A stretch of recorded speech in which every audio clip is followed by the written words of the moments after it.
Vamos con el tiempo muy justo. Si os parece, hacemos preguntas cuando haya finalizado el representante Antonio Araiza, que viene de Euskadi. Él es coordinador del Plan para la Lucha contra el SIDA y de la Estrategia para la Atención de la Hepatitis C del País Vasco. Que, como he dicho antes, ha sido la segunda comunidad autónoma, iba a decir la última, pues la segunda comunidad autónoma que en el 2011 hizo esa transferencia de competencias en materia de sanidad.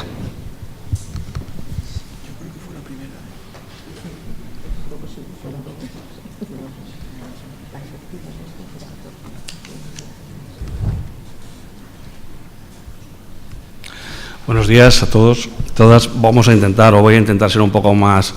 breve en todo lo que pueda, porque claro, ya después de 4 ponentes, pues casi todo está dicho y aportar no es algo más difícil cada vez. Mi intervención va a tener lugar, sobre todo es muy práctica, es cómo hemos puesto en las transferencias, cómo hemos trabajado desde que se accedió a las transferencias en sanidad penitenciaria y en el momento en que estamos, y bueno, y por si sirve de ayuda, pues para otros que estén empezando el camino, pues sobre todo ver no tanto las dificultades que por supuesto que todos los elementos estos tienen dificultades, pero no en negativo, sino verlo en positivo, porque desde luego como no empecemos a colaborar entre todos, eso será imposible arreglarlo, ¿no? Decir también que me tocan suerte como coordinador de programas corporativos también el de coordinar la sanidad penitenciaria, con lo cual, bueno, pues también es un poco 2 encuentros, por lo menos en mis responsabilidades, felices. Tenemos 3 centros penitenciarios, son diferentes completamente los 3, uno es en Álava, Zaballa, Martutén en San Sebastián y Basauri en Vizcaya. Tenemos 1.250 internos en total, la de Álava es bastante mayor que el resto de centros penitenciarios, la de media es 42 años, 88% de hombres, 36% de penados y 25% de extranjeros. En cuanto al itinerario, tampoco me voy a extender aquí. Bueno, ya se ha hablado de la Ley General de Sanidad, donde lógicamente dice que aquellos internos o aquellos privados de libertad tienen los mismos derechos a nivel de salud que cualquier otro ciudadano español, la Declaración de Moscú, la Ley de Cohesión de Sanidad y Sistema de Salud, donde se emplaza en 18 meses a la integración. En nuestro caso, esto se plasmó el 1 de julio del 2011 y aprovecho aquí también que está Jesús Mari Fernández como diputado en el Congreso ahora, pero en aquella época viceconsejero del Departamento de Sanidad en Euskadi y, bueno, de alguna manera, padre, madre o tío, pero trabajasteis y diseñasteis eso en la parte de Euskadi, creo que magníficamente, por cómo se llevó a cabo, ¿no? Y que pues luego nos ha tocado desarrollar en las siguientes legislaturas. Y también me extiendo a José Manuel Arroyo, que también estás ahí, que también trabajasteis con todo, y por eso digo que a veces hay que verlo en positivo, porque las personas que se ponen en las 2 partes se acaban entendiendo, creo que se puede desarrollar pues, y tener el fruto ahora, después de 5 años, de lo que vamos a comentar, ¿no? ¿Qué son o qué es lo del punto de partida? El punto de partida o la especificidad, la especialidad que tiene este colectivo del que estamos hablando de pacientes, o este colectivo de internos, es la mayor prevalencia de algunas patologías. Todos ya hemos venido comentando, tanto de las infecciosas, puede ser el HIV, pero también la hepatitis B, la C, las ITS, la tuberculosis y otras. Y el tema de la drogodependencia también, ¿no? El que son, en general, personas que están bastante más afectadas, pues componen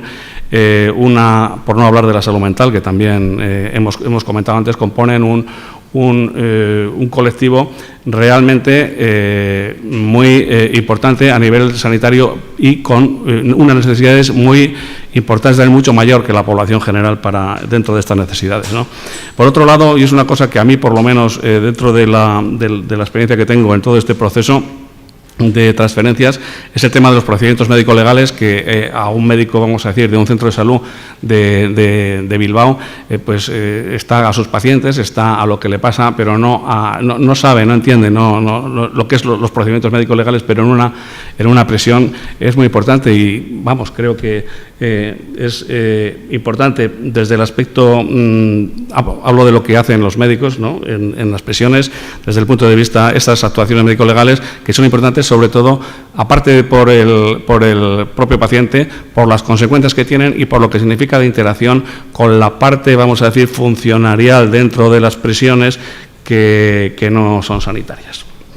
Y luego el tema del aislamiento también y la desconexión, el aislamiento y la desconexión de los sanitarios en las cárceles, porque tienen que desarrollar sus labores y sus funciones muchas veces, como el capitán Trueno, pero que tienen poca información de los pacientes, poca información de lo que pasa alrededor y batirse día a día con todo lo que tienen allí, pues supone también una dificultad añadida. En el inicio hay que remarcar también los problemas mayores que venían, sobre todo son como todo el proceso de cambio. Los que están como están y tienen que cambiar, pues ahí hay un miedo, unas resistencias al cambio, una manera que todo esto hay que gestionarlo, porque realmente es donde puede haber también mayores problemas. La certidumbre personal y profesional de aquellos profesionales que están tanto trabajando en instituciones penitenciarias y que van a pasar a ser parte de lo que es un servicio, en este caso Osakidetza, un servicio de salud, ¿no? Las diferentes maneras de trabajar, que no tienen muchas veces que ver unas cosas con otras. El cambio en el sistema informático, que también hemos visto aquí, que es fundamental, porque es la herramienta, es el soporte con el cual estamos trabajando todos los sanitarios en el día a día. Y los nuevos profesionales en el centro. Como digo, es la mezcla entre instituciones profesionales que eran de instituciones penitenciarias y van a ser de Osakidetza, profesionales de Osakidetza que van a entrar a un centro penitenciario y no tienen ninguna experiencia de cómo se hacen las prestaciones sanitarias en ese centro. Voy a meterme ya en lo que son los cambios producidos. Los principales cambios producidos son estos 6 que he seleccionado. Y no los voy a ir de uno a uno. La integración en nuestro caso tiene que ver y tenía que ver también con la integración que a nivel de todo el Servicio Vasco de Salud se estaba poniendo y se ha ido haciendo durante estos años. Tiene que ver con lo que es la continuidad de cuidados, que es lo que se pretendía, tiene que ver con los pacientes crónicos, con los pluripatológicos y tiene que ver para desarrollar y atender, adaptarnos mejor a ese tipo de estrategias que se marcaban, pues llevaba aparejado 2 cosas. Por un lado, la implantación de un marco asistencial de integración tanto vertical como horizontal y además un soporte, como digo, que es igual o aunque sea una herramienta, al final es tan importante como cualquier otra cosa, porque sin ello no hay nada, que es un soporte de información integrada también y de TICS también integrada a lo que es el modelo fundamental.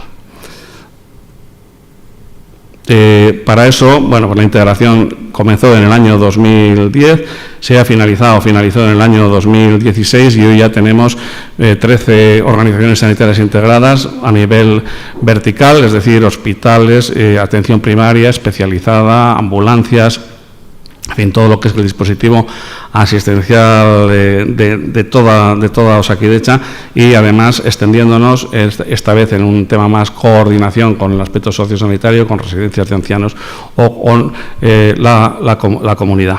Y entonces aquí, en este contexto también, es donde se mete claramente el tema de las transferencias, lo que es el centro sanitario. Se convierte a cada enfermería de los centros penitenciarios en un centro de salud. Donde, pues en este caso, con los 3 centros penitenciarios que tenemos, uno es en la OSI Donostialdea, en San Sebastián, el otro es en la parte azul, la OSI Araba, y el siguiente, el de Basauri, que es en la OSI Bilbao Basurto. La integración, pues eso, lo que supone es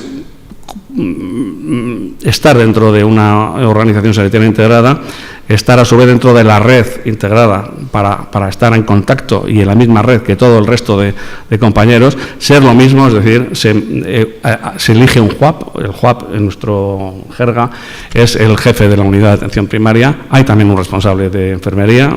Esos JUAP funcionan como el resto de JUAPs de toda la organización sanitaria, se reúnen entre ellos, se reúnen con las direcciones de integración de la propia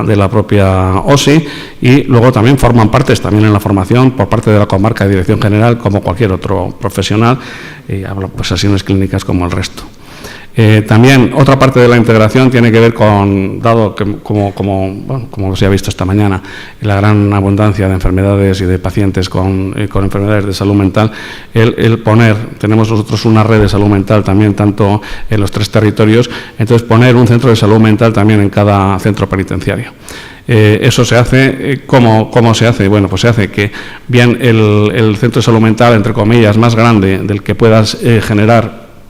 en el centro de salud mental de lo que puede ser la capital, por ejemplo, o el territorio histórico, se desplaza y se monta un centro de salud mental más pequeño, o quiero decir, con personas que trabajan 5 días a la semana allí, o habitualmente también con personas de otros centros de salud mental que conforman el centro de salud mental de la cárcel, tanto en psiquiatría como psicólogos. Es las 2 prestaciones que se hacen. Son personas que van a los centros de penitenciarios y que son fijos, en el sentido de que no son uno y uno, mañana otro, son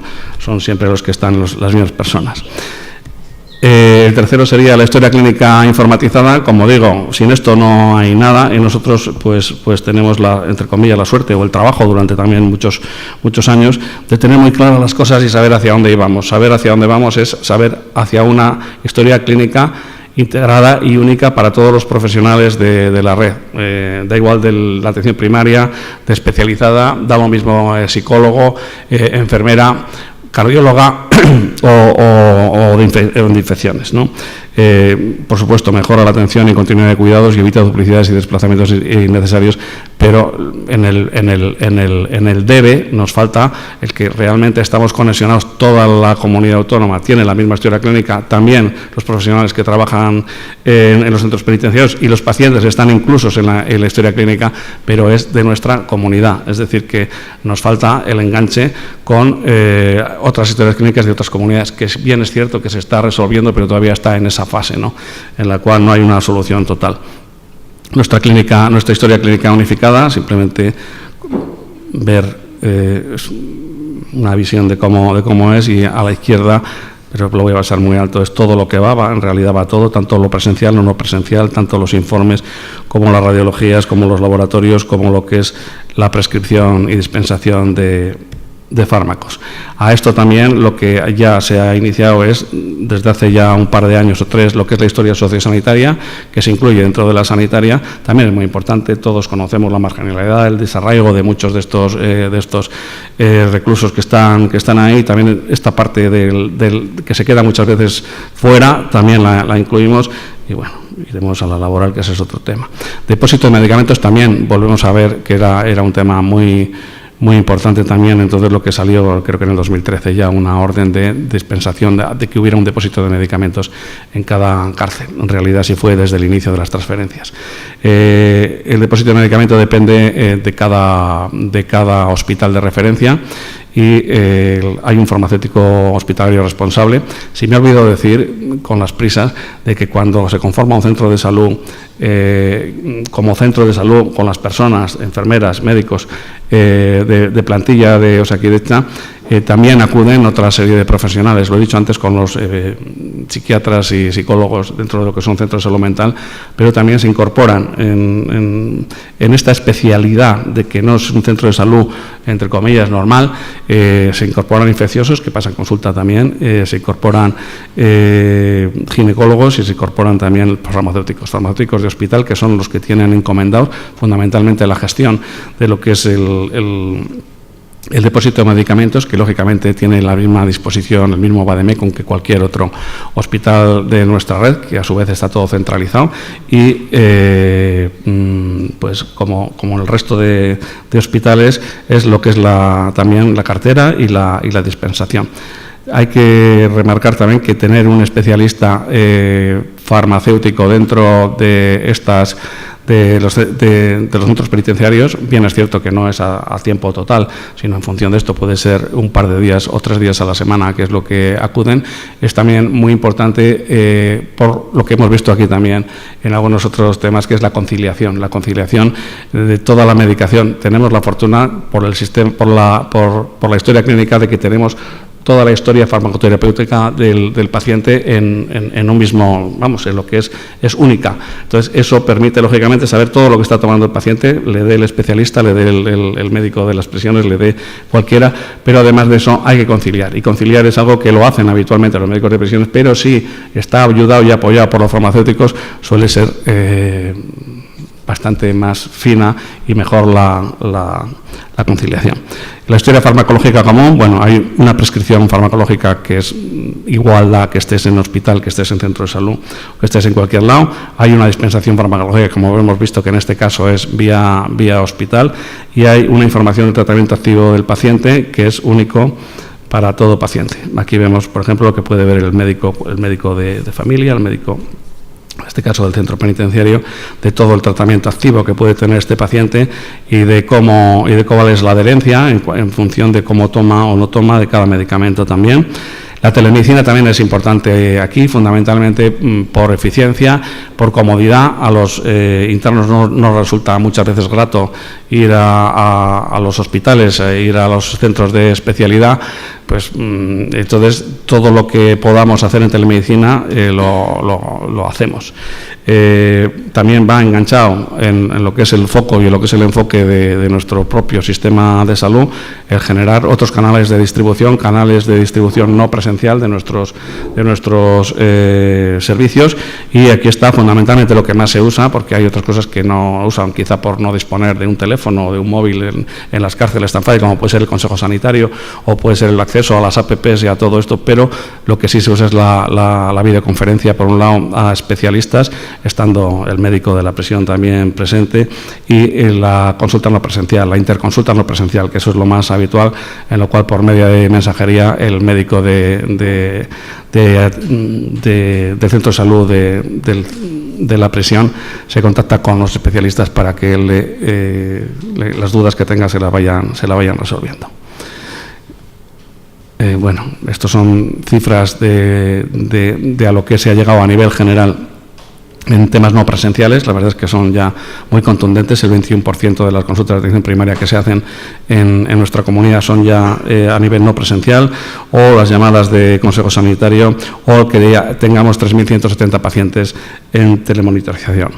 Y luego, finalmente, la formación. En formación también se hizo un esfuerzo importante al principio, al comienzo, por lo que digo, de estos dos colectivos, el colectivo de instituciones penitenciarias, que tiene que conocer cómo funciona Osakidecha, el colectivo de personal de Osakidecha tiene que conocer cómo funcionan las instituciones penitenciarias, y ahora ya con la integración y después de tiempo, lo que hay es, como el resto de personal, con la formación habitual. Y también están rotando rotan alumnos de enfermería en grado, de psicología también en grado, y los MIRES también de medicina de familia están rotando también por periodos de 3 meses por las prisiones. Fortalezas, y termino ya rápido, integración de la atención primaria, integrar, y es un centro de salud a todos los efectos, la integración en salud mental comunitaria también, y la historia clínica única informatizada. En cuanto a áreas de mejora, que no es un centro de salud más, hemos visto colectivos con 3 enfermedades o 3 grados de enfermedad mucho más importantes que en el resto: la mental, las transmisibles.